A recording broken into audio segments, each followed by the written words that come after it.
Good morning, everyone. We're continuing here in the laws of Tevilas Kelim. Rabbi Yamin Forst, and he says like this: Kli hachzakas mitzarchei mozain, a vessel that is made simply to store the food. When you have leftovers after a meal and you put it into your glassware, not Tupperware, because plastic we said doesn't need tevila, but your glassware, does that require tevila? Kli hameshamesh lahachzakas mitzarchei mozain. If you have a vessel that is being used to hold on to food, you put food into that kli, but you don't use it at the time of the meal, and you don't eat and drink from it.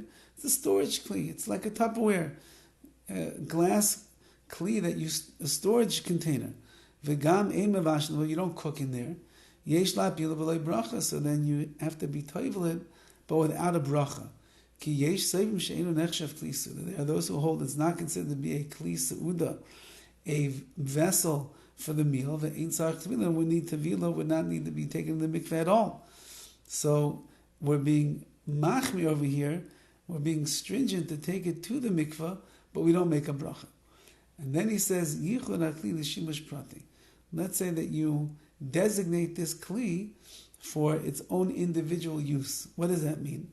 Hagdar's klei suda tali l'mal yichida ha'kaino isai. What is called a klei suda is called a vessel that is used for the meal.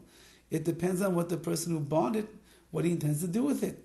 Veinu tali b'kavanas yotzu. It doesn't depend upon the person who made it and what their intention was. Going, for example, misha kana sakin amiyutza la'achila. A person buys a knife that he buys from a KitchenAid store and it's made for cutting food. However, he decides niyaros. He sees the knife is sharp and he wants to use it to cut paper or something else, some other material that's not food.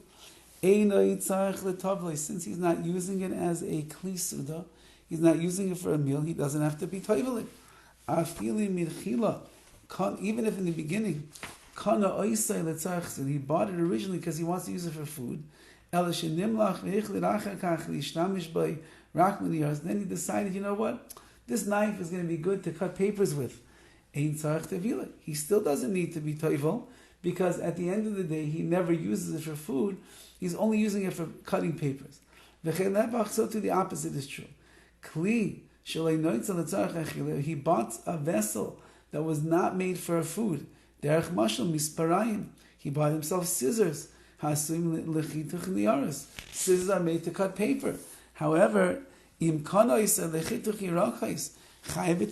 he changes his mind and he decides that he's going to use this to cut vegetables instead. He chops up vegetables with scissors, and we know that vegetables can be eaten the way that they are.